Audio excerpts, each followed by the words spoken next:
Hello. माझा येतो यांचा इथला याला आवाज. इथून आवाज आला बघा बाईक मधून. Hello hello.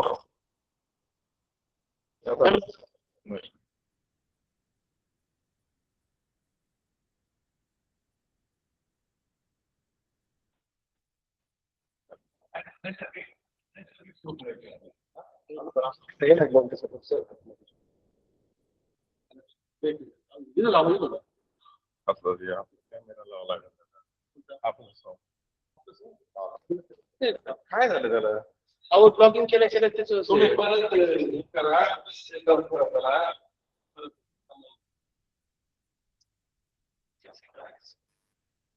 Hello hello.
आला आवाज आवाज आला.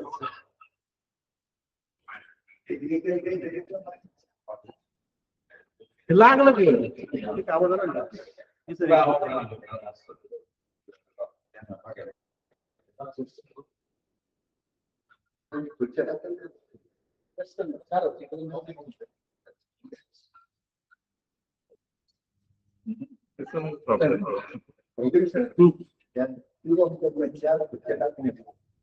दोन आले पैसे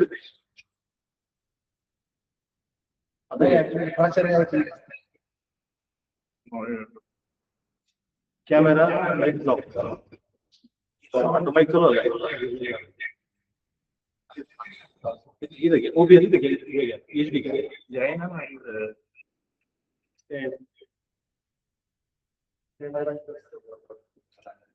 लॉक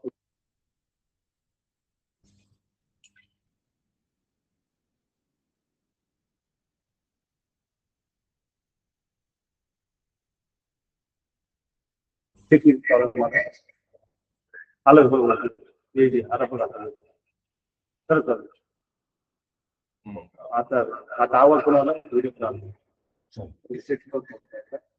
सुरू करा सरांची शुभेच्छा बाजून करा सही दिसत आहे का व्हिडिओ तर जी व्हिडिओ दिसत नाही का आपलं दिसत नाही तर इथं इथं इथं क्लिअर करत नाही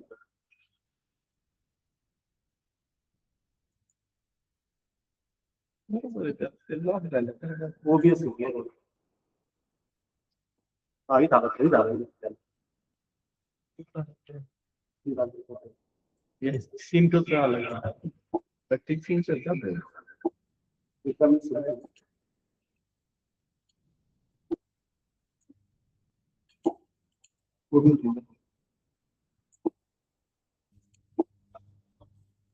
ओके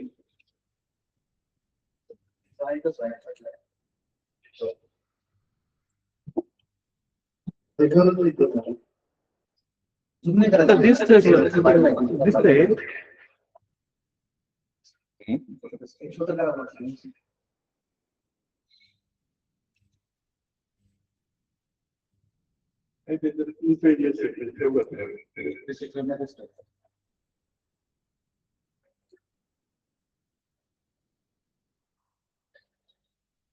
राज सर आता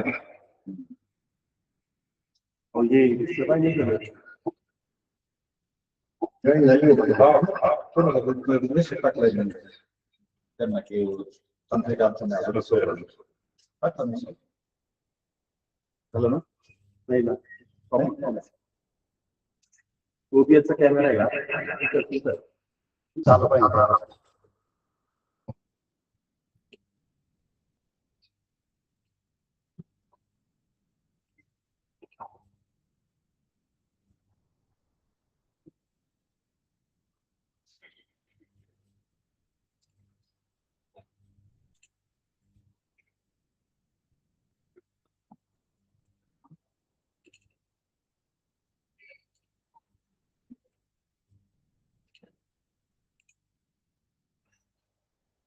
आता ते राहून सर राहू द्या मला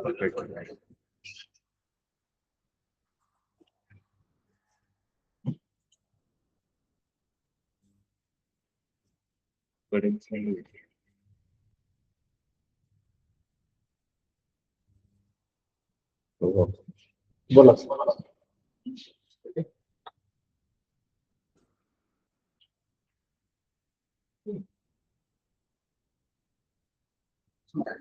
एक फोटो काढा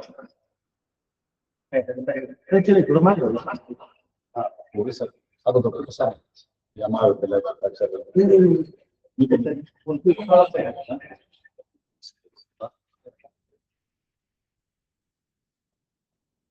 नमस्कार बालमित्रांनो अहिल्यानगर जिल्हा परिषद प्राथमिक शिक्षण विभाग आयोजित ऑनलाईन तासिका इयत्ता 4थी अंतर्गत गेल्या 3 वर्षापासून आपली जिल्हा परिषदेमार्फत ऑनलाईन तासिका आयोजित केल्या जात आहेत. पाथर्डी तालुका शिक्षण विभागामार्फत श्री त्रिलोक जैन महाविद्यालय या ठिकाणी या स्टुडिओमध्ये या शैक्षणिक ऑनलाईन तासिका प्रसारित होत आहेत. मला आनंद आहे की या ऑनलाईन तासिका प्रसारित करण्यासाठी या महाविद्यालयाचे प्राचार्य आदरणीय अजयजी भंडारी साहेब यांनी अतिशय मोलाची साथ दिलेली आहे. आमचे तंत्रज्ञ शिक्षक श्री रामकिसन वाघ व श्री प्राध्यापक संतोष गोखरे सर यांच्या प्रयत्नातून या ठिकाणी हा स्टुडिओ तयार झालेला आहे.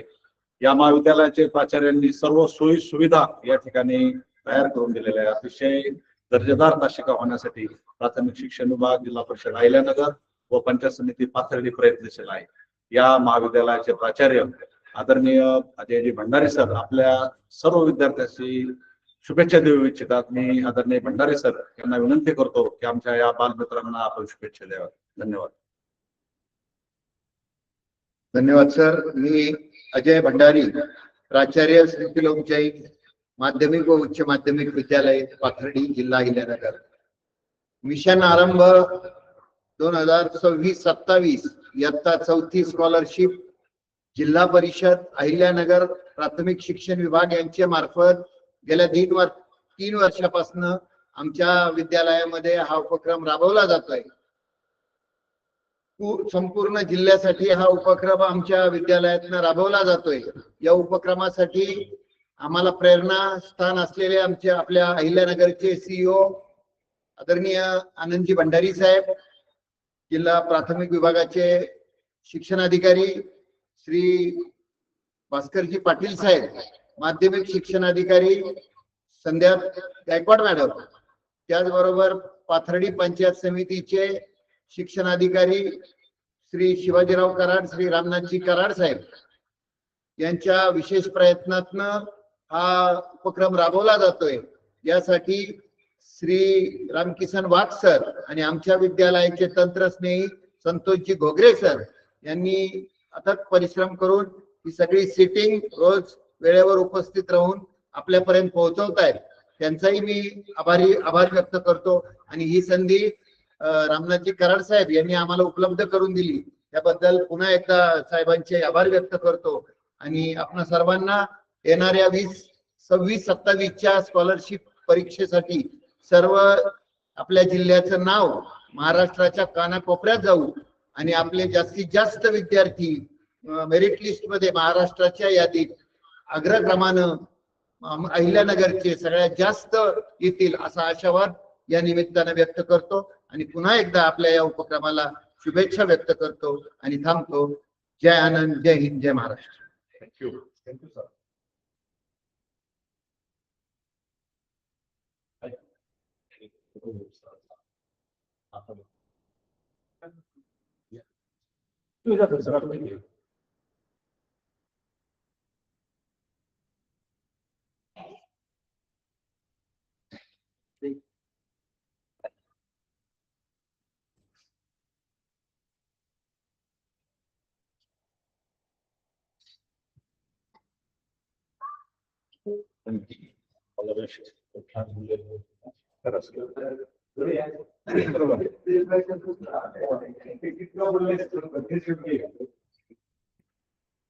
नमस्कार बालमित्रांनो. सर्वप्रथम आपल्या या मिशन महाराष्ट्र राज्य परीक्षा परिषद पुणे अंतर्गत जी काय आपली प्राथमिक शिष्यवृत्ती परीक्षा इयत्ता 4थी करिता दरवर्षी आयोजित केली जाते. या परीक्षेसाठी आपल्या या अहिल्यानगर जिल्ह्याने अतिशय उत्कृष्ट असा उपक्रम हाती घेतलेला आहे ऑनलाईन तासिकेचा. तर सर्वप्रथम मी श्री विकास आसमानराव घोरतळे, जिल्हा परिषद प्राथमिक शाळा काळेवस्ती, तालुका पाथर्डी, जिल्हा अहिल्यानगर या शाळेतील उपाध्यापक आहे. आणि आज मी आपल्या समोर इयत्ता 4थीतील जे काय आपल्या शिष्यवृत्ती परीक्षेसाठी 2 पेपर असतात त्यातील पेपर क्रमांक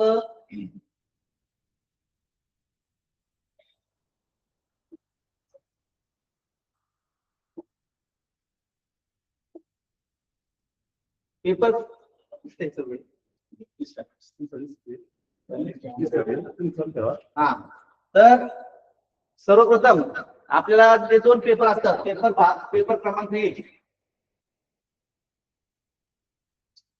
बघा पेपर क्रमांक 1, या पेपर क्रमांक 1 मध्ये जो विषय असतो, जे विषय समाविष्ट केले असतात त्यामध्ये मराठी म्हणजे आपली मातृभाषा जी मराठी आहे ते मराठी आणि गणित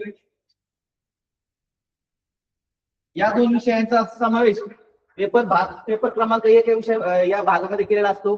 आणि मराठी या विषयासाठी 25 प्रश्न असतात आणि गणित या विषयासाठी 50 प्रश्न असतात. तर असे एकूण 75 प्रश्न आपल्याला पेपर क्रमांक 1 साठी असतात. आणि प्रत्येक पेपर मध्ये प्रत्येक प्रश्नाला 2 मार्क याप्रमाणे 25 प्रश्नांचा जर आपण विचार केला तर 25 दुने 50 म्हणजे आपला जो मराठी विषय आहे तो 50 मार्कासाठी प्रश्न असतात आपल्याला. आणि गणित हा विषय आपला 50 प्रश्न असतात आणि 50 दुने 100 म्हणजे असे सर्व मिळून आपल्याला 150 मार्काचा जो पेपर क्रमांक 1 जो असतो तो 150 मार्कासाठी असतो. तसेच पेपर क्रमांक 2 आहे, पेपर क्रमांक 2, तर पेपर क्रमांक 2 या पेपर क्रमांक 2 मध्ये जे विषय समाविष्ट केले असतात ते विषय असतात इंग्रजी किंवा इंग्लिश म्हणतो आपण त्याला, व बुद्धिमत्ता.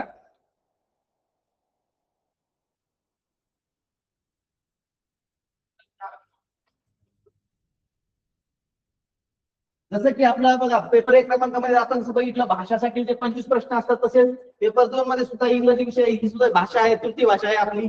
आणि या इंग्रजीसाठी सुद्धा किती प्रश्न असतात, 25 प्रश्न असतात.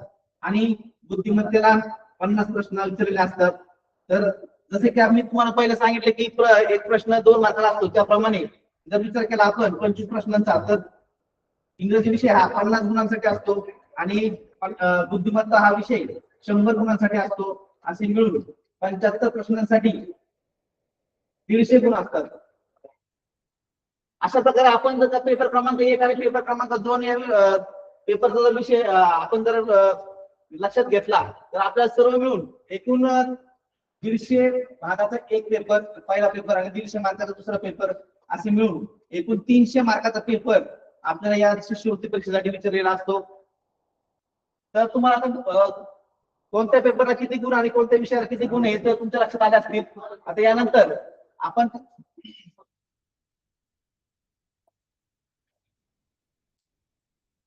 शिष्यवृत्ती परीक्षेसाठी जे भारांश असतं प्रत्येक विषयाला आणि प्रत्येक घटकाला,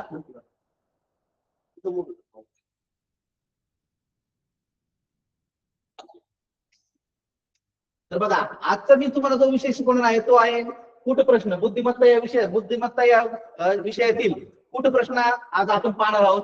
आणि या कूट प्रश्नाअंतर्गत तर सर्वप्रथम जर याच्यामध्ये 5 घटक आहेत बघा कूट प्रश्नामध्ये. बुद्धिमत्ता म्हणजे काय, तर बुद्धिमत्ता म्हणजे आपण बुद्धीने जर विचार करतो, प्रत्येक प्रश्नाचा आपल्याला विचारपूर्वक त्या प्रश्नाचं उत्तर शोधावं लागतं. आणि कधी कधी काय असतं आपल्याला फसवे सुद्धा प्रश्न याच्यामध्ये विचारले जातात. म्हणून तर या विषयाचं नाव आहे बुद्धिमत्ता. बुद्धिमत्ता म्हणजे काय, जर आपण याच्यावर जर विचारपूर्वक जर प्रश्न सोडवले नाही तर कधी कधी जे सोपे प्रश्न सुद्धा असतात काय ते काय होतात आपल्याकडनं चुकतात. आणि कूट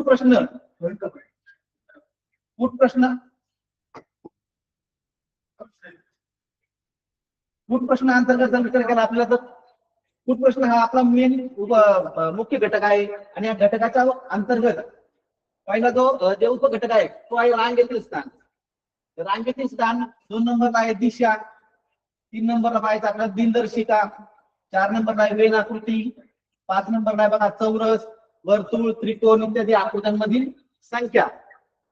तर हे जे काही उपघटक आहेत त्या उपघटकांमधील या सर्व 5 घटकांना मिळून किती भेटेल या बघा 18% प्रश्न जे विचारले जाणार आपल्या या कूट प्रश्न या घटकावर विचारले जाणार आहे.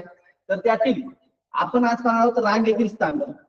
रांगेतील स्थान या घटकावर आपण आज चर्चा करणार आहोत. तर मग आपण काय करूया, आता सुरुवात करूया कूट प्रश्नावरील. कूट प्रश्न या घटकातील रांगेतील स्थानावर.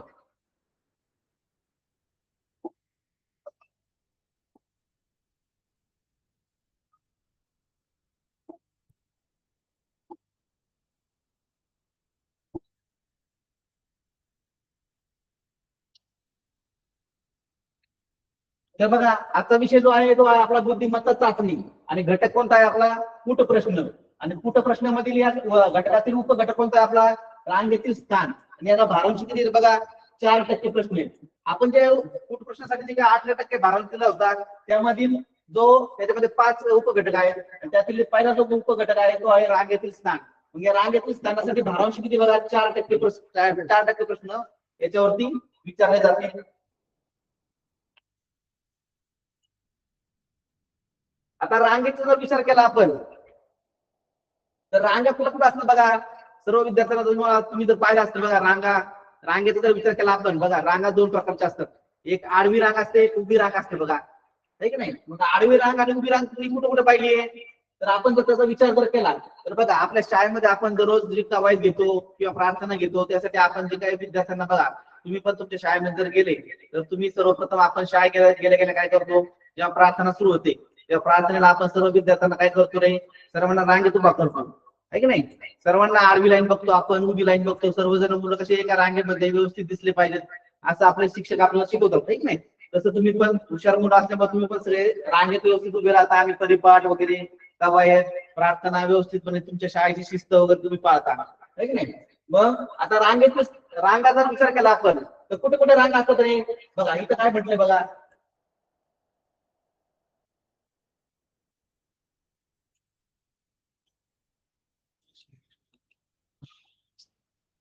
हा तर रांगाचा इथे जर बघा पाहिजे तुम्हाला विद्यार्थ्यांच्या संबंधित असणारे रांगांचे प्रसंग बघा. विद्यार्थ्यांच्या बद्दल जर रांगाचा विचार केला आपण कुठं रांगाचा विषय येतो परिपाठामध्ये. नंतर कुठे येतो कवायत करताना सुद्धा आपण काय करतो व्यवस्थित एक हाताचं अंतर घेऊन एकमेकांना टच होणार नाही किंवा एकमेकांना आपला त्रास होणार नाही कवायत करताना अशा पद्धतीने आपण काय केलं असतं रांगेत उभे असतो. त्यानंतर शालेय खेळ सुद्धा खेळताना आपण काय करतो कबड्डी खेळताना म्हणा खो खो खेळताना म्हणा फुटबॉल खेळताना म्हणा हॉकी खेळताना म्हणा किंवा धावणे स्पर्धा बघा. धावण्याच्या स्पर्धेचा जर आपण विचार केला तर धावण्याची स्पर्धा जेव्हा आपण घेतो किंवा तुम्ही शालेय स्पर्धा खेळण्यासाठी तुम्ही मैदानावर जेव्हा जाता तेव्हा धावण्याची स्पर्धेचा जर विचार केला आपण तर धावण्याची स्पर्धा सुरू करण्यापूर्वी आपल्याला बघा शिक्षक काय करतात एक ट्रॅक असतो बघा त्या ट्रॅक समोर आपल्याला उभा करतात आणि त्या उभा ट्रॅक मध्ये काय करतात आपल्या सगळ्यांनी एकाच रांगेमध्ये पळायचं असतं का तर नाही. तर आपला प्रत्येक जो खेळाडू आहे त्या खेळाडू समोर एक सरळ एक लाईन असते त्या लाईन मधूनच आपल्याला काय करायला लागतं पळावं लागतं आणि त्या ट्रॅक मधूनच पळावं लागतं आणि त्या ट्रॅक सोडून जर तुम्ही बाहेर गेले तर तुम्ही काय तुम्हाला काय केलं जातं बाद केलं जातं. त्यामुळे आपल्याला काय करावं लागतं ते खेळाचे नियम पाळावे लागतात. तिथं सुद्धा काय कशा असतात बघा उभ्या लाईन आडव्या लाईन याचा विचार करून आपल्याला तो सर्व खेळ व्यवस्थितपणे खेळायचा असतो. त्यानंतर कुठे असते रांग बघा जेवणाची पंगत असते बघा जेवणाची पंगत. आता तुम्ही जर गेले कुठे बघा कीर्तनाला गेले किंवा आपल्या लग्नाच्या कार्यक्रमाला गेले किंवा एखाद्या बर्थडेच्या कार्यक्रमाला गेले तर तिथे सुद्धा काय असतं बघा जेवणाची व्यवस्था केलेली असते आयोजकांनी आणि त्या जेवणाची व्यवस्था केलेली असताना तिथं काय केलेलं असतं तुम्हाला बसण्याची व्यवस्था केली असते समोर टेबल खुर्च्या तुम्हाला लावलेल्या असतात ते अशा अस्ताव्यस्त लावलेल्या असतात का नाही तर त्या सुद्धा काय केलेल्या असतात एका सरळ लाईन मध्ये काय केलेल्या असतात टेबल खुर्च्या ठेवलेल्या असतात आणि तिथे सुद्धा आपला काय येतो रांगेशी संबंध येतो आहे की नाही. जेवणाची पंगत झाल्या तसेच दैनंदिन व्यावहारिक जीवनात सुद्धा दिसणाऱ्या रांगांचे संबंध प्रसंग जर आपण जर विचार केला तर बघा तुम्ही जर दुकानात गेले तर ज्या ठिकाणी गर्दी असते बघा ज्या दुकानामध्ये गर्दी असते त्या ठिकाणी आपलं काय केलं जातं त्यांनी काय करतात आपल्याला रांगेत उभं लावतात. तसेच असा शक्यतो असा प्रसंग कुठे येतो बघा रेशन दुकानामध्ये. कुठे येतो रेशन दुकानामध्ये. रेशन दुकान म्हणजे कळतं तुम्हाला रेशन या शब्दाचा अर्थ होतो खूप. आपल्याकडे काय होतं नॉर्मली आपण रेशन जो शब्द आहे त्या शब्दाला आपण कुपन म्हणतो आहे नाही. तर कुपन घ्यायला जेव्हा आपण जातो दुकानामध्ये त्या ठिकाणी काय काय भेटतं आपल्याला तांदूळ भेटतात गहू भेटतात बघा कधी कधी डाळी भेटतात याचा जर विचार केला आपल्याला तर तिथे अख्ख्या गावाचा किंवा एखाद्या वस्तीचा काय केला असतो प्रत्येक दिवशी एक दिवस ठेवलेला असतो त्यांनी आणि त्या दिवशी त्या वस्तीतले किंवा त्या वाडीतले किंवा त्या गावातील जर छोटा असेल तर त्या गावाला काय केलं असतं तिथे त्या एका विशिष्ट तारखेला किंवा एका वारीत काय केलं असतं तिथं ते रेशन घेण्यासाठी किंवा कुपन घेण्यासाठी आपल्याला बोलवलेलं असतं. तर ते जेव्हा पूर्ण गाव किंवा वाडी किंवा वस्ती एकाच ठिकाणी जर जमा झाले असेल तर सगळ्यांचा गोंधळ होऊ नये यासाठी आपल्याला काय केलं असतं त्यांनी काय केलं असतं आपल्याला रांगेत उभा केलं असतं आहे की नाही. म्हणजे त्या ठिकाणी सुद्धा आपल्याला काय करतो रांगेशी संबंध येतो आपला त्या ठिकाणी. तसेच रेल्वे स्थानकावर किंवा बस स्थानकावर सुद्धा आपण काय केलं होतं बघा रेल्वे स्थानकावर जर गेलो आपण तर तिथे सुद्धा बघा खूप गर्दी असते. आपण तुम्ही जर मुंबईला वगैरे जर गेला असाल बघा तिथे लोकल मध्ये किती गर्दी असते बघा, आहे की नाही. त्यासाठी काय काय आता नवीन तर सुविधा निघाली आपल्याला की ऑनलाईन आपण बुकिंग करू शकतो आपल्या तिकिटांची, आहे की नाही. त्यामुळे रांगेत उभं राहण्याची आपल्याला काही जास्त आवश्यकता भासत नाही. पण तरी पण जर इथून जर वेळ भेटला नाही आपल्याला जर का अचानक जर बसचं तिकीट किंवा रेल्वेचं जर तिकीट आपल्याला काढायची त्या रांगेत उभं राहून काढायची वेळ आली तर आपल्याला काय करावं लागतं, तिथे सरळ रांगेत उभं लागतं. तिथं गोंधळ गडबड करून आपल्याला चालत नाही. तसंच मंदिरामध्ये सुद्धा बघा तिथे जिथे मोठे मोठे तीर्थक्षेत्र आहेत बघा, तर आपण समजा आपल्या महाराष्ट्राचा विचार केला किंवा अहिल्यानगरचा जर विचार केला तर आपल्यामध्ये जे आपल्या अहिल्यानगर जिल्ह्यामध्ये एक प्रसिद्ध मंदिर आहे कुठलं बघा, शिर्डीचं किंवा साईबाबा म्हणतो आपण, शिर्डीचे साईबाबा. अशीच किंवा आपल्या पाथर्डी तालुक्यातील बघा मोठादेवी मंदिर म्हणा किंवा मडीचे मंदिर म्हणा, अशा ठिकाणी जे काय खूप गर्दी होते बघा. मग त्या गर्दीच्या ठिकाणी असते त्या ठिकाणी ते तिथले जे आयोजक असतात संयोजक असतात त्यांनी काय केलं असतं, रांगेत सर्व भक्तांची देवाचं दर्शन घडण्यासाठी त्यांना रांगेत सर्वांना सोडतात ते, एक नाही.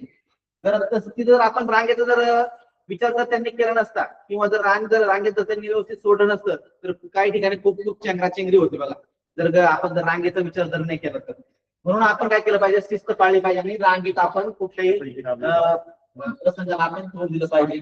सिनेमागृह बघा, सिनेमागृह म्हणजे काय रे, सिनेमागृह म्हणजे काय बघा, आपण थिएटर म्हणतो बघा, इंग्लिश मधून शब्द आहे सिनेमागृहाला, थिएटर म्हणतो आपण, नाही नाही. थिएटर मध्ये काय करतो आपण, काय बघायला जातो आपण, सिनेमा बघायला जातो. सिनेमा म्हणजे आपण काय करायला, पिक्चर बघायला जातो, आहे नाही.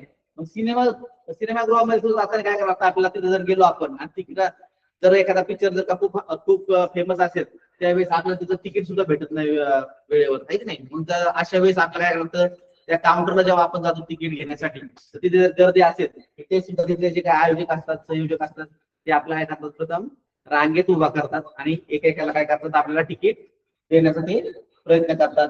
तसंच नाट्यगृह सुद्धा बघा, तुम्ही नाट्यगृह बघितलं असं बघा, नाट्य या शब्दावरून आपल्याला काय करतं, याचा समानार्थी होतो बघा, नाट्याचा समानार्थी शब्द काय होतो, नाटक, आहे की नाही. आणि गृह म्हणजे सदन, आहे की नाही.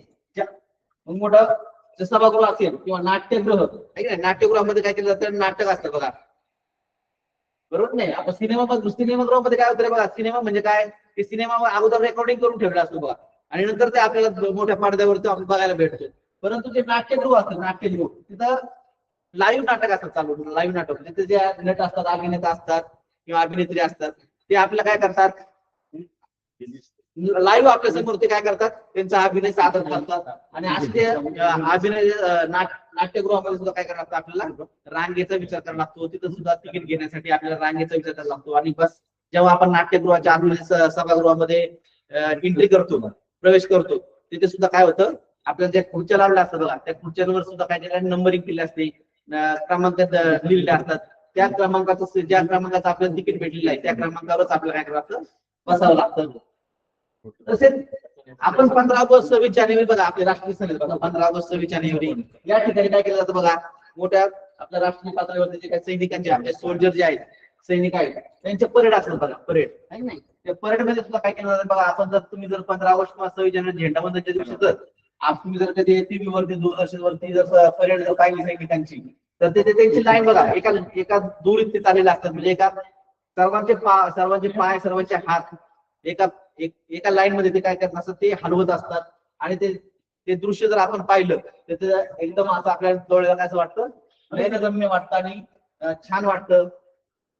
तसेच प्राणी बघा, प्राणी सुद्धा बघा, प्राण्यांचा जर विचार केला आपण तर सर्वात जर आपण जर विचार केला, सर्वात लाईन मध्ये चालणारा प्राणी कोणता आहे किंवा रेषेत चालणारा जो प्राणी आहे तो कधीही शिस्त मोडत नाही, तर त्या प्राण्याचा विचार केला तर आपल्या समोर डोळ्यासमोर कोण येतं, पहिलं मुंगी बघा. मुंग्यांना जर आपण पाहिलं तर मुंग्या कधी लाईन तोडून कधी जात नाहीत बघा. आपण बघा आपल्या मोठे माणसं सुद्धा बघा, तुम्ही जर कधी धिंगाणा घालत असता घरात किंवा शाळेत जर तुम्ही जर लाईन तोडून जर तुमचे रांग तोडून जर का रांगेच्या बाहेर जर उभे असाल तर तेव्हा सुद्धा तुमचे शिक्षक तुम्हाला सांगत असतील बघा, त्याचप्रमाणे आपण काय केलं पाहिजे, मुंग्या बघा, मुंग्यांची जी लाईन असते ती बघा कधी वाकडी तिकडे जात नाही, सरळ जात नाही, ते एकमेकांमागे कंटिन्यू चालत असतात, कधीही एकमेकांच्या पुढे घुसत नाही. परंतु आपण जर का सध्या विचार जर केला वाहतुकीच्या नियमांचा, तर वाहतुकीचा नियम पाहण्यासाठी आपल्याला काय केलं असतं, चौकामध्ये काय बसवलं असतं रे, सिग्नल बसवले असतात, आहे नाही.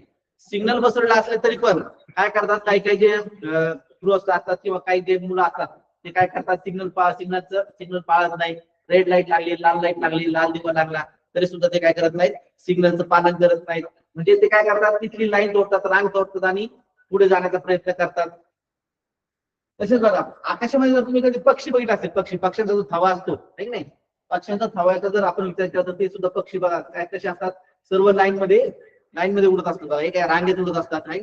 जर त्यांचं जर का ते कन्फ्युजन झालं तर त्यांचा पण गोंधळ होऊ शकतो नाही. परंतु ते पक्षी बघा, पक्षी म्हणा, प्राणी म्हणा, कधीही त्यांचा गोंधळ होत नाही. कारण ते काय करतात, ते रांगेचा, लाईनचा काय करतात, नियम पाळतात. म्हणून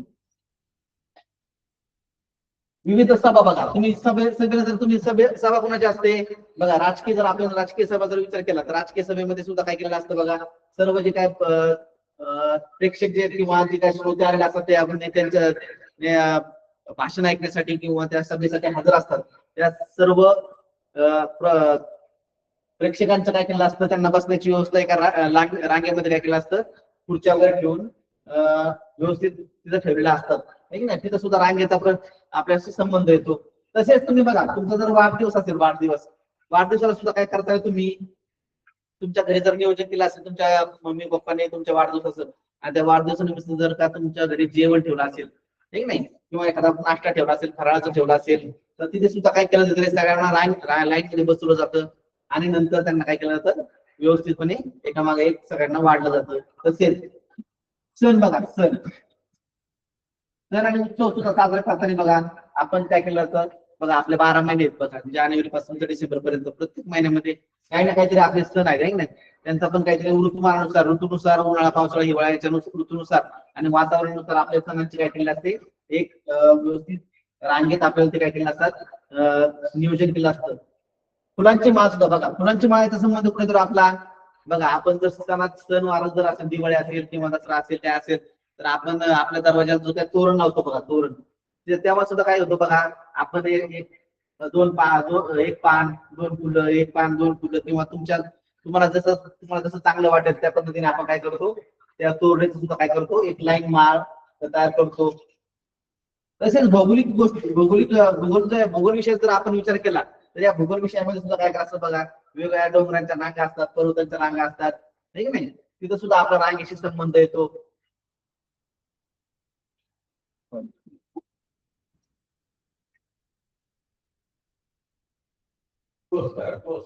आपल्याला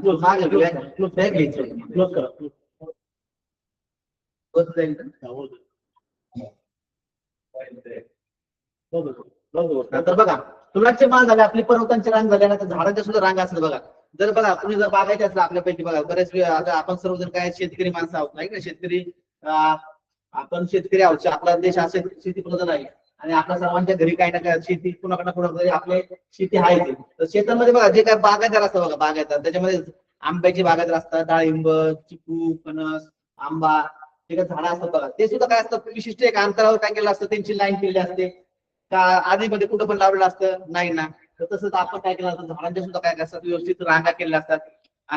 अशा पद्धतीने आपण जे काय रांगेचा जो काय संबंध आपल्या जीवनामध्ये, दररोजच्या जीवनामध्ये येतो, त्याची तुम्हाला परिचय करून दिलाय. आता इथून पुढे आपल्याला परीक्षेसाठी ज्या पद्धतीचे प्रश्न विचारले जातात बघा, याच्यावरती रांगेमध्ये आहे नाही, एक उभी रांग असतं, आडवी लाईन असते आहे नाही. त्याच्यावरती आपण कशा प्रकारचे प्रश्न आपल्या या परीक्षेमध्ये विचारले जातात त्याकडे आपण थोडस लक्ष देऊ.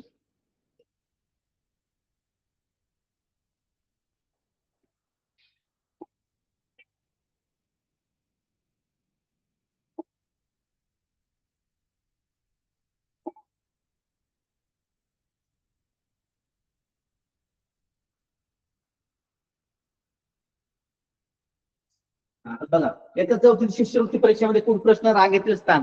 आता यासाठी काय किती भारांश बघा, 4% भारांश. किती टक्के? 4% भारांश.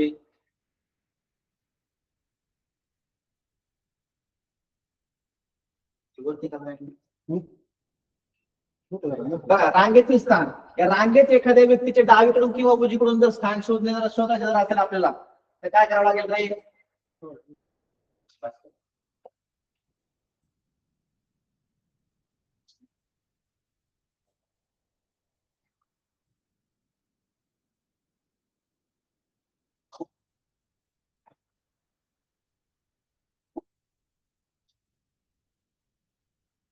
बघा, रांगेतील स्थान, रांगेत एखाद्या व्यक्तीचे डावीकडून किंवा उजवीकडून स्थान शोधायचे आपल्याला. कधी कधी प्रश्न काय करतात आपल्याला, डावीकडून समजा एका रांगेमधील विद्यार्थी दिले असतात किंवा काय पण दिलं, वस्तू दिल्या असतात, फळे दिले असतात, फुले दिले असतात, आणि आपल्याला त्या रांगेमधील त्या फळाचं किंवा वस्तूचं आपल्याला गेलं तर डावीकडून किंवा उजवीकडून आपल्याला स्थान विचारलेलं असतं. तर सर्वप्रथम काय करता, याच्यामध्ये आपण डावीकडून आणि उजवीकडून या संकल्पनेचा आपण विचार जर केला तर आपण डावीकडून म्हणजे काय रे, पुढून, काही नाही, पुढून कोणते कोणते शब्द येऊ शकतात त्याच्यामध्ये बघा. डावीकडून म्हणजे पुढून, सुरुवातीपासून,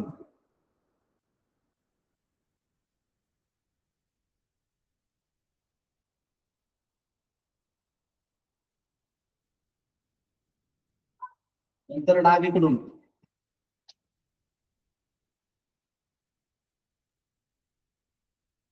तर या सर्वांचा जर विचार केला आपण तर सर्व पुढून, सुरुवातीपासून, डावीकडून जर विचार केला तर आपलं काय होतं, आपण आपलं जो पेपरकडे जर चेहरा करून जर आपण उभा राहिलो तर आपल्या डाव्या बाजूला जो घटक आहे किंवा जो वस्तू असतील किंवा फळं असतील त्या आपण आपल्या डाव्या बाजूने विचार करायचा, पेपरच्या बाजूने विचार करायचा नाहीये.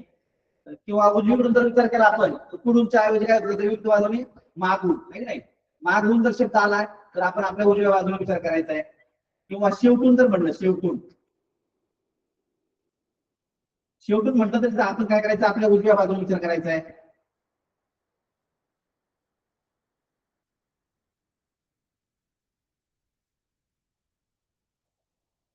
आता बघा, हे तीन शब्द, तीन शब्दापैकी कोणताही शब्द आपल्याला प्रश्नामध्ये येऊ शकतो.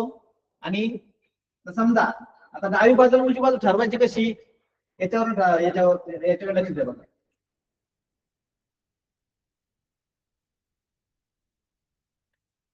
समजा बघा, हा एक विद्यार्थी आणि या विद्यार्थ्याचा आपण जर चेहरा कुठे बघायचा, चेहरा माझ्या साईड समोर आहे बघा चेहरा.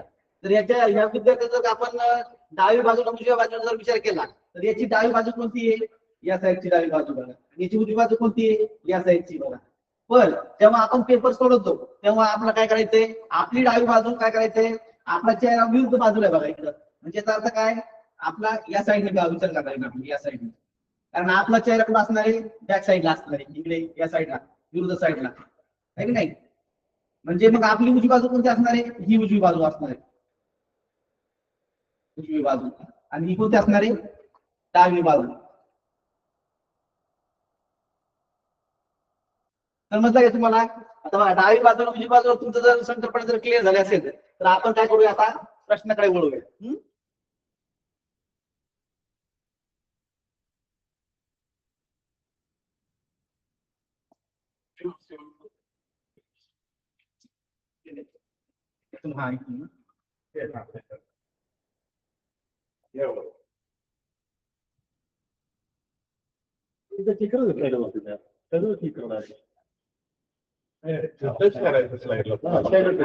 तर लक्ष द्या.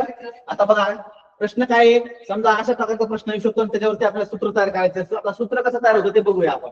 एकूण संख्या, डावीकडे स्थान, उजवीकडे स्थान, आणि आपल्याला जसं एकूण संख्या जर काढायला सांगितले असेल एखाद्या रांगेतील, आहे की नाही, तर त्याच्यावरती आपण एखादा प्रश्न बघूया, प्रश्न घेऊन बघूया.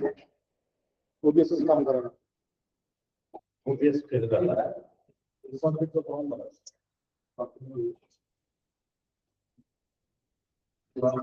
समजा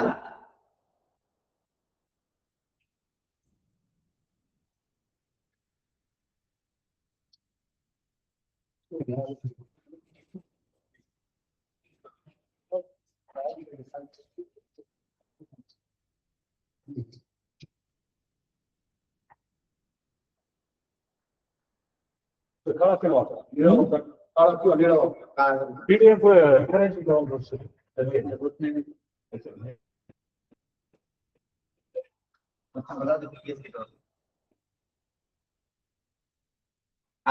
ठीक आहे. आता मी लिहिण्यापेक्षा काय करतो, तुम्हाला एक उदाहरण देतो की समजा एका विद्यार्थ्याचा एका रांगेमध्ये डावीकडून 5 वाजता, डावीकडून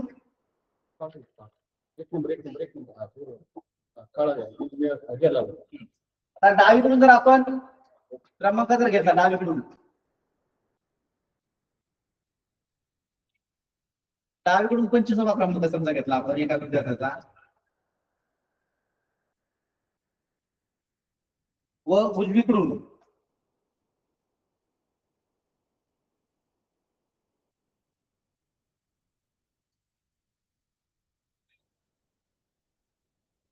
उजवीकडून 10वा क्रमांक जर घेतला आपण आणि आपला प्रश्न विचारला असेल तर त्या रांगेतील एकूण संख्या, एकूण विद्यार्थी किती आहे नाही, एकूण विद्यार्थी जर विचारले ही झाली आपली माहिती, आपल्या प्रश्नातील ही काय झाली माहिती झाली ठीक नाही. आणि एकूण विद्यार्थी विचारले असतील तर आपल्याला काय करायचंय, तर डावीकडून 25 विद्यार्थी आहे नाही. मग आपलं सूत्र काय होतंय, 25 जर आपण घेतलं, डावीकडून 25 घेतले म्हणजे या साईडला, या साईडने 25 घेतले, उजवीकडनं 10 घेतले आणि विचारलंय काय, एका विद्यार्थ्याला काय केलं, डावीकडून 25वा क्रमांक आहे, समजा हा विद्यार्थी बघा, हा विद्यार्थी डावीकडनं जर विचार केला तर याचा डाव्या बाजून जर विचार केला तर याचा क्रमांक किती आहे, 25वा आहे. आणि आपण उजव्या बाजून जर याचा विचार केला तर त्याचा 10वा क्रमांक आहे. म्हणजे एकाच विद्यार्थ्याचा जर आपण विचार केला तर त्याच विद्यार्थ्याचा डबल क्रमांक येतो, डावीकडनं तर पण डावीकडनं पण येतोय आणि उजवीकडनं पण येतोय की नाही. मग याच्यातनं जर विचार जर आपण केला तर आपल्याला साधं सोपं जर तुम्ही जर तर्क जर लावला तर एकाच विद्यार्थ्याचा दोन क्रमांक जर एकाच विद्यार्थ्याचे असतील तर आपण 25वा जर नंबर येत असेल तर याच्या बाजूला अगोदर किती असतील, 24 आहे की नाही. आणि इकडनं उजव्या बाजून जर 10 असेल तर त्याच्या पाठीमागे किती असणार आहेत, 9 जण असणार आहे की नाही. जर या सूत्राचा तुम्ही अगोदर विचार करू नका, अगोदर या गोष्टीचा विचार करा.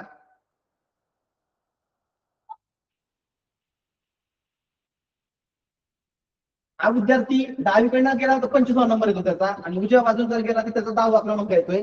तर त्याच्या अगोदर किती असणार आहे, डावीकडे किती असणार आहे, 24 विद्यार्थी असणार आहेत आणि उजव्या बाजूला 9 विद्यार्थी असणार आहेत. जर आपण त्याचं जर बेरीज केली, समजा 24 अधिक 9, 9 आणि 4 किती होतं, 13 होतं.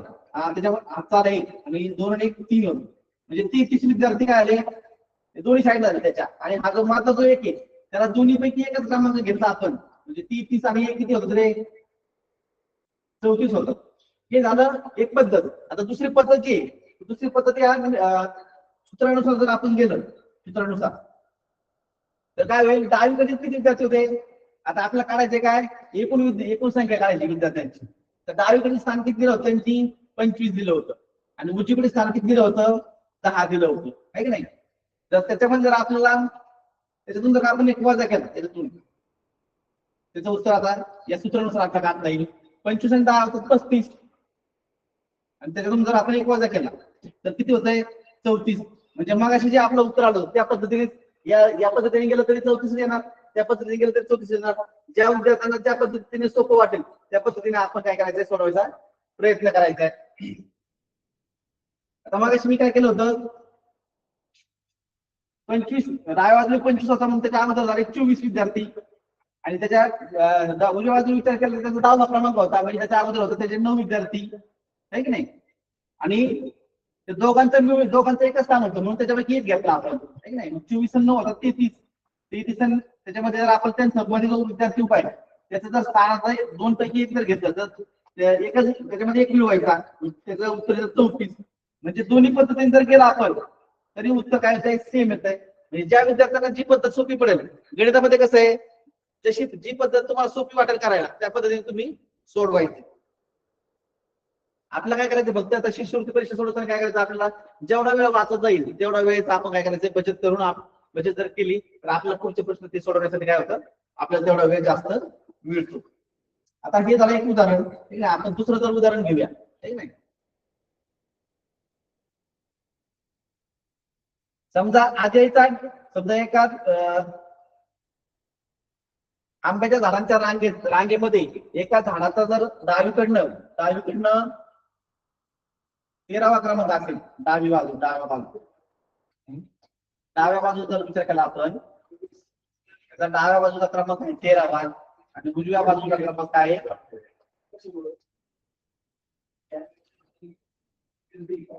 10 आहे की नाही. आता याच्यावर काय विचारलं आपल्याला की त्या रांगेमध्ये एकूण झाडे किती असतात आहे ना, एकूण आंब्याची झाडे किती आहे की नाही.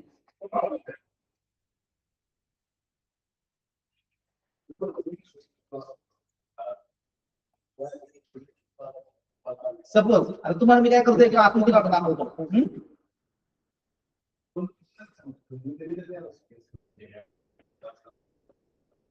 आपण अगोदर झाडे काढून बघूया. जर तुमच्या लक्षात येत नसेल तर आपण अगोदर आकृती काढून बघूया. 4 5 6 7 8 9 10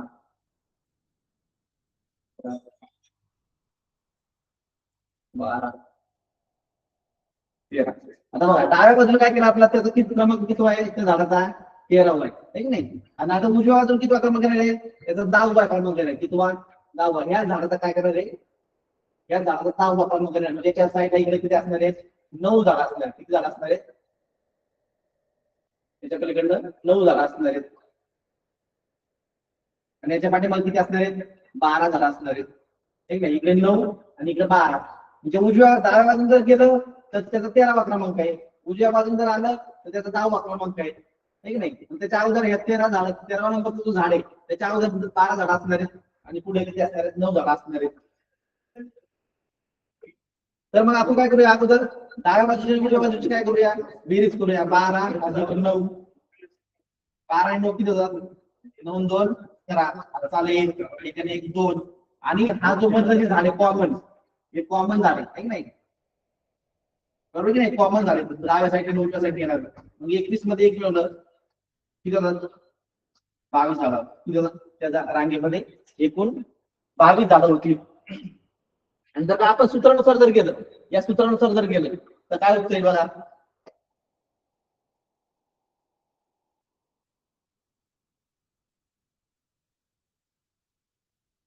तर या सूत्रानुसार जर गेलं आपलं तर काय होतं डावीकडील स्थान किती आहे 13 आहे. मग आपण 13 इथं लिहायचे. अधिक उजवीकडे स्थान किती आहे 10 आहे. इथं 10 घ्यायचे आणि त्याच्यातनं काय करायचंय 1 वजा करायचंय. 13 आणि 10 किती होतात 23 होतात. त्यातून 1 वजा केला तर उत्तर किती 22. म्हणजे आपण मगाशी ज्या पद्धतीने गेलो त्या पद्धतीने सुद्धा उत्तर किती देते 22 देत. आणि या पद्धतीने गेलं तरी आपलं उत्तर किती देते 22 देत. अशा प्रकारचे जर तुम्हाला प्रश्न विचारले असतील तर तुम्ही नक्कीच काय करायला लागणार या पद्धतीने आपल्याला त्या प्रश्नाचं उत्तर शोधून काढावं लागणार आहे.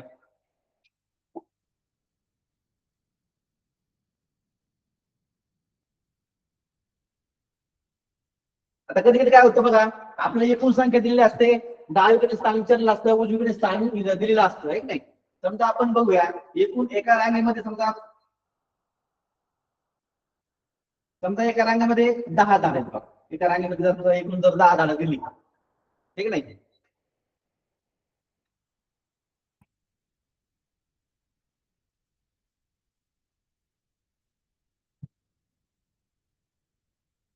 एकूण झाडे 10 आणि डावीकडे त्याचं स्थान आहे समजा 5 लोक.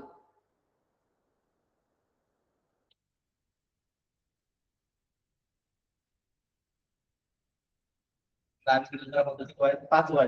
आणि आपलं काय विचारलं त्यांनी उजवीकडे क्रमांक काय विचारलंय उजवीकडे असं पण विचारू शकतो. उजवीकडे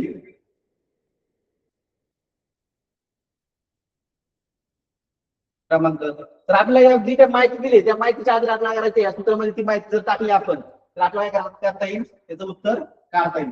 तर आपल्या अगोदर काय दिले बघा एकूण संख्या दिली. एकूण संख्या किती दिली 10 दिली. बरोबर चिन्ह द्यायचे. डावीकडे स्थान किती दिले 5 दिले. अधिक उजवीकडे स्थान काय आपल्याला माहिती आहे का नाही. उजवीकडे क्रमांक आपल्याला माहिती नाही म्हणजे आपल्याला काढायचे. त्यात आपल्याला काय करायचं 1 वजा करायचंय. आता बघा आता आपल्याला काय करायचंय डावी बाजू उजवी बाजू आपल्याला करायची काढून घ्यायची. आता आपल्या इथं 5 काय तिथं अधिक आहेत म्हणून आपल्या इथं गेल्यानंतर काय होतील ते वजा होतील आहे की नाही. 10 मध्ये जरी 5 अधिक असतील तिकडे गेलं काय होतील वजा होतील. आणि इकडे वजा 1 काय होईल अधिक 1 होईल. बरोबर आपल्याला काय निघेल उजवीकडे क्रमांक निघेल. 10 तून 5 गेले किती राहिले 5 आणि अधिक 1 किती 6 होईल आहे की नाही. उजवीकडे क्रमांक किती आहे त्याचा उजवीकडे स्थान किती येईल 6 येईल. समजतंय का?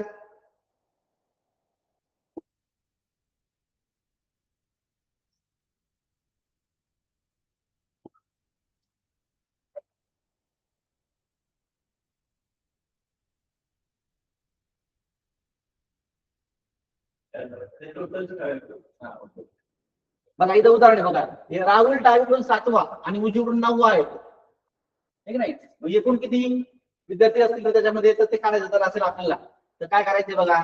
एकूण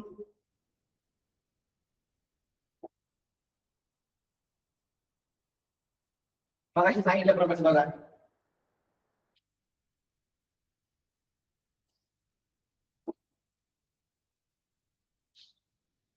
डावीकडून 7वा बघा. डावीकडून डावी बाजू इकडून 7वा आणि उजवीकडून 9वा. म्हणजे डावीकडून जर आपण गेलो तर 7वा क्रमांक येतो म्हणजे त्या अगोदर 6 विद्यार्थी असणार आहेत. है की नाही? आणि 9 जर आपण इकडे उजवीकडे जर विचार केला तर 9वा क्रमांक म्हणजे त्या अगोदर 8 असणार आहेत. है की नाही? आता आपल्या जर काही एकूण विद्यार्थी काढायचे असतील याचे तर काय करायला आपल्याला डावी बाजू आणि उजवी बाजू काय करायला अगोदर बेरीज करायला लागेल. 6 अधिक 8 है की नाही? आणि त्याच्यामध्ये ह्यामधला एक कॉमन जो आहे तो जर मिळवला तर किती होईल? 6 आणि 8 14 आणि 1 15. या पद्धतीने जर केलं तर 15 उत्तर येते. आपण सूत्रानुसार जर केलं तर काय उत्तर येतं ते बघूया. सूत्रामध्ये काय दिलं होतं त्यांनी आपला एकूण विद्यार्थी किंवा एकूण संख्या दिली असेल. एकूण संख्या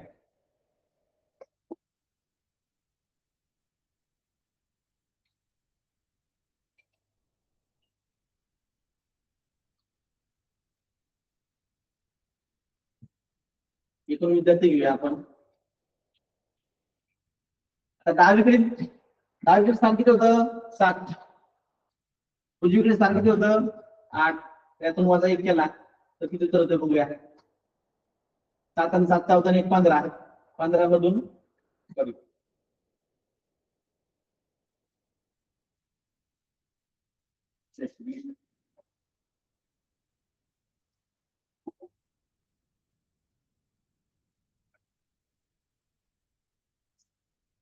आता याच्यामध्ये बघा डावीकडे स्थान किती आहे?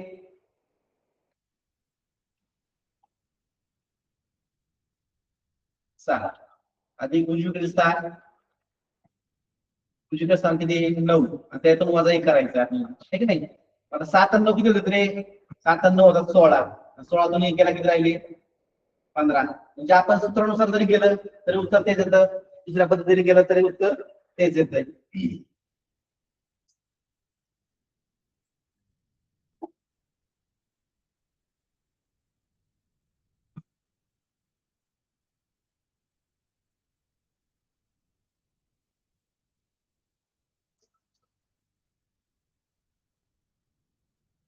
आता बघा प्रश्न काय बघा. डावीकडून 12वा व उजवीकडून 10वा आहे. है नाही? डावीकडून 12वा जर आपल्याला जर उत्तर काढायचं असेल त्यांनी काय विचारलं एकूण किती. है नाही? डावीकडून 12वा आहे. आपलं सूत्र काय आहे? एकूण संख्या म्हणा किंवा जे विचारलं असेल ते म्हणायचं आपण.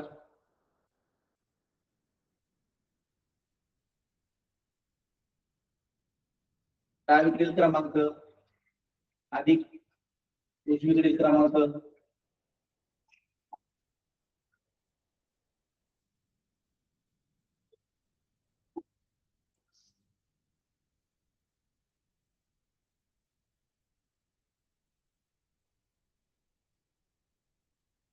वजा 1. आता बघा डावीकडील क्रमांक किती दिला आहे? 12वा अधिक उजवीकडील क्रमांक किती दिला आहे? 10. त्यातून आपण जर 1 वजा केला तर 10 तून 12 आणि 10 किती होतात? 22 होतात. 22 मधून 1 केला किती राहिले? 21. बरोबर आहे का? बघा तुम्ही पण अशा प्रकारचे प्रश्न सराव करायचा आहे.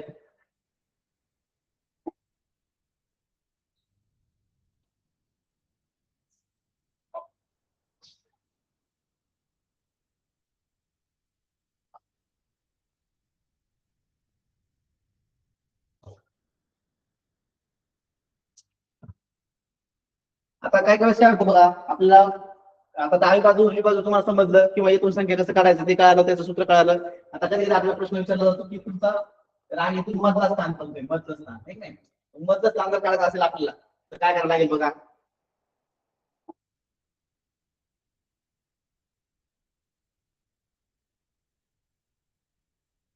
समजा एका रांगेत त्यांनी जर प्रश्न दिला आपल्याला, एका रांगेत 25 झाडे आहेत, एका रांगेत 25 झाडे आहेत. तुम्हाला जर विचारलं त्यांनी त्या रांगेतील मधल्या क्रमांकाची झाड, मधल्या झाडाचे क्रमांक किती, मधल्या झाडाचा क्रमांक कितवा, असं जर विचारलं असेल तर तेव्हा काय करायचं आपल्याला बघा. मधल्या झाडाचा क्रमांक करायचा असेल तर त्याचं सूत्र आहे बघा. मधला क्रमांक बरोबर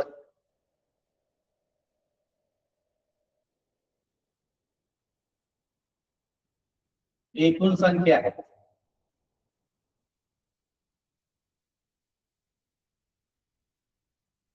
अधिक 1 भागिले 2. या प्रमाणे सूत्र आहे. यात आपला कसं सूत्र जात आहे, मधला क्रमांक जर काढायचा एखाद्या गोष्टीचा किंवा एखाद्या रांगेत जर आपल्याला मधल्या क्रमांकाचं जर विचारलं असेल, एखाद्या वस्तूचं, फळाचं, पक्ष्याचं, प्राण्याचं जर स्थान विचारलं असेल मधलं, तर आपण ते काढायचं कसं. तर त्यासाठी आपलं काय दिलेलं असतं, त्यांनी एकूण संख्या दिली असते रांगेतील एकूण संख्या दिली असते, त्याच्यावरून आपल्याला काय करायचे, रांगेतील मधल्या क्रमांकाचं स्थान किती नंबरचं असेल ते ओळखायचे. आपली एकूण संख्या किती, एकूण झाडं किती दिली, 25 झाडं दिली. त्याच्यामध्ये काय करायचं, 1 मिळवायचं आहे आणि त्याला काय करायचंय, दोन्ही भागायचे.